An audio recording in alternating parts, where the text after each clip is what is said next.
Welcome to Lecture 4 of Presidential Debate History. Now, at this point, we have a great model in the Oregon debate between Governor Stassen and Governor Dewey. And we also have the power of Adlai Stevenson's public message in his essay for the Week magazine about the need for a national conversation about the issues facing the country as a whole on television. The powerful medium that Stevenson and many others thought would transform American politics. We've had our congressional hearing, and now the Senate and the U.S. government have suspended Section 315, and we're ready for the election of 1960. Now, a lot can be said about the Kennedy-Nixon debates of 1960, and it's probably way too much for one video about it. There are a lot of things to say about the Kennedy-Nixon debates of 1960, but the first thing on all of your minds, the thing that all of you expect I'm going to say in this video, I'm immediately going to disappoint you and say the thing you believe about the Kennedy-Nixon debates is a fabrication. It's an urban legend. No, people who listened on the radio did not think Nixon won, and people who watched on TV did not think Kennedy won. In fact, there's no evidence to support this at all. David Vansel and Sue Pendel wrote a comprehensive study of this phenomenon, calling it political myth, calling it something that, it circulates like an urban legend. There's just not enough data. The only data that we have, according to Vansel and Pendel, is a mail-in survey from a TV magazine, an early TV magazine at the time, indicating that people who maybe saw it or listened on the radio and on the TV, who did you think won? And then there's kind of a correlation there, that it must be because they listened on the radio that they thought they won. But there's just not enough data to support any interpretation of a small amount of data that we have. There's really no way to support that. So it is a myth. That is not the big takeaway from the Kennedy-Nixon debates. There are other more important takeaways here. The agreement of the networks was that they would do 4 debates and just draw for who would do the 4th. So each network gets a debate. CBS gets a debate, NBC gets a debate, and ABC gets a debate. The 4th one, they drew straws to see who would randomly get to host the 4th one, and it would be ABC, who had the toughest time in the 3rd debate, which we'll get to in a minute. The first debate was watched by about 70 million people, which is huge to think in this early age of television. Stevenson might be right. This might be the technology that's really necessary to have the national conversation we want to have. The agreement about the debate is a little bit different than what we're used to today. The networks and the campaign people disagreed and fought about what the debates would be. The networks pushed for a Stassen-Dewey model. Direct questioning, 10 to 20 minute speeches, and rebuttal on each side, because that debate had attracted so much attention and had been a huge success for broadcasting. The parties, the Kennedy and Nixon people, rejected it. They said it would be too boring for television.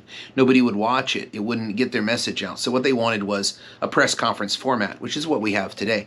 That's one of the legacies of the Kennedy-Nixon debate, is the idea that a debate has to have a panel of journalists asking questions in order to be a presidential debate. And that's what they wanted to have done. So the journalists were chosen by the networks and in consultation with the parties. That'll become a big issue in about 20 years from now, and off they went. The first debate was in Chicago about domestic issues in September. The second debate was in Washington, D.C., and that was covered by NBC. And that debate, hosted by NBC, was about anything they wanted it to be. But the third debate was super interesting because both candidates were on opposite coasts. Now, that's not a big deal for us in our Zoom and video conferencing world. You're watching me lecture on a computer probably, and you're not thinking too much about how good the quality of the video is or anything like that. It's like it just works. Not in 1960. This is a huge technological deal. ABC had to figure out how to put Richard Nixon in the Los Angeles without any delay to John F. Kennedy, who was in New York. And they worked it out. And it looked almost seamless, like the men were in the same room, according to viewers. That was a huge moment in broadcast TV history. Unlike the first 2 programs, however, the 2 candidates will not be sharing the same platform. In New York, the Democratic presidential nominee, Senator John F. Kennedy. Separated by 3,000 miles in a Los Angeles studio, the Republican presidential nominee, Vice President Richard M. Nixon. Now joined for tonight's discussion by a network of electronic facilities which permits each candidate to see and hear the other. Good evening, Senator Kennedy. Good evening, Mr. Shadell. And good evening to you, Vice President Nixon. Good evening, Mr. Shadell. And now, A couple of things about these four debates that stick out. First, the journalist panelists, which I've talked about. That stays with us. We think that's a good debate, even though the Stassen-Dewey debate had gotten so much more attention and is thought to be by scholars a much more legitimate debate.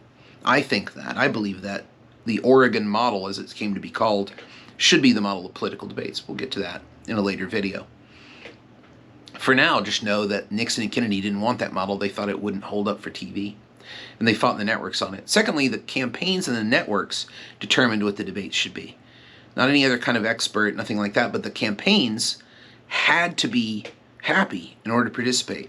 Now, this is an attitude that will continue on, including in the founders of the Commission for Presidential Debates, who believe that the two major parties should be happy or we won't have debates at all.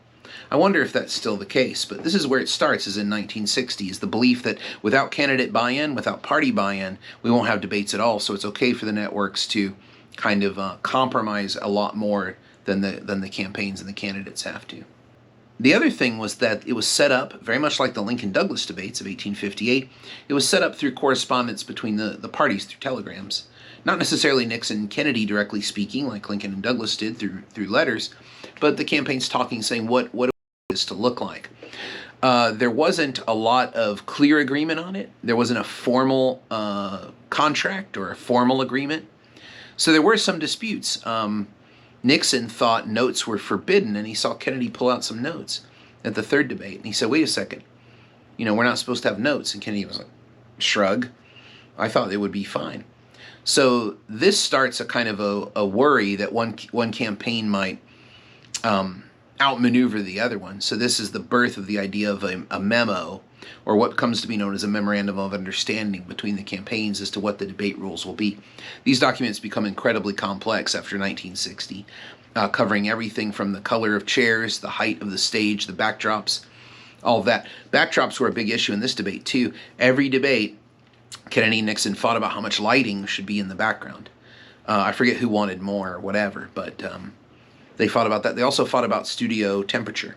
Kennedy thought it was freezing in there. Nixon wanted it to cool 60 degrees because he was very hot-natured. He ran hot. So he wanted it to be nice and cool so he wouldn't sweat on the camera. And Kennedy thought it was too cold and said he could barely feel his pen when he's taking notes. Finally, there was supposed to be a fifth debate. People don't know this, but that would have started with the first vice presidential entry into presidential debate speaking, with Henry Cabot Lodge, the Republican vice presidential nominee for Richard Nixon, speaking for 10 minutes, followed by 10 minutes from Lyndon Baines Johnson, the Democratic nominee for vice president. This would only give about 12 minutes for the debate on each side, so the networks decided it was a pretty bad model, but what really sunk it was the use of the debate in the press by the Kennedy campaign to show that Nixon was scared to have more debates closer to Election Day. The last debate, the fourth debate, had been October 21st, so that's pretty far away from Election Day, and they thought it might be kind of cold, and the Kennedy campaign wanted it to really push the election numbers. And playing it out in the press, we see that a little bit now, mostly with candidates lowering expectations. That's usually what candidates do before debates nowadays. In this situation in 1960, it was very harsh. They were very, the Kennedy campaign was like, Nixon's afraid of us. Finally, I think the conclusion here at the end of the 1960 debates is that they were greatly successful. However, they haunted us. The presence of television haunted us. That's why the urban legend of Kennedy did better on TV works with us. I mean, Nixon had a 102-degree fever in the first debate. He refused to do makeup because he didn't see Kennedy use any makeup. Both networks were like, we have our finest makeup people here. You want some makeup? Nixon's like, I don't need any makeup. Kennedy didn't get it. I don't want to get it. Because he was afraid of the perception in the press. But he didn't know that Kennedy had his own personal makeup artist do his makeup before the show so he could refuse the studio one. Little mind games on the part of John Kennedy. That idea that television is so powerful that we can't really resist what it's showing us is where that urban legend of Kennedy won on TV, Nixon won on the radio comes from.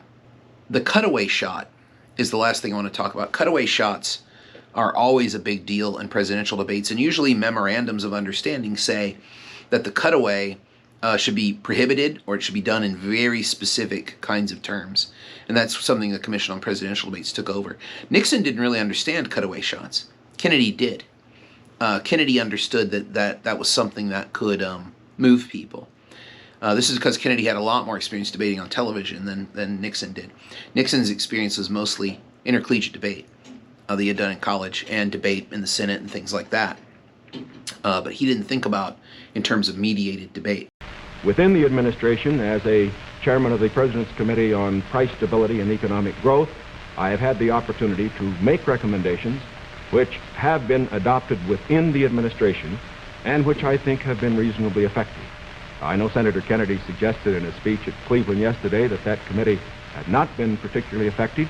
I would only suggest that while we do not take the credit for it, I would not presume to, that since that committee has been formed, the price line has been held very well within the United States. Certain road to the presidency. There are no guarantees that if you take one road or another that you will be a successful president. I have been in the Congress for 14 years. I have voted in the last 8 years. When the Vice President was presiding over the Senate and meeting his other responsibilities. I have met decisions over 800 times on matters which affect not only the domestic security of the United States, but as a member of the Senate Foreign Relations Committee. The question really is, which candidate and which party? So, Kennedy and Nixon have 4 successful debates. But it wouldn't be until 1976 that we would have presidential debates again. Even though they were well watched, they were enjoyed by many, and they sparked a huge amount of research and conversation. We're not going to have them again until 1976. Why? Because at the end of 1960, Section 315 went right back into play. And in 1976, Congress isn't going to suspend again. So for the Ford and Carter campaigns, they're going to have to be clever to figure out how to have presidential debates when they are technically, federally, pretty much illegal.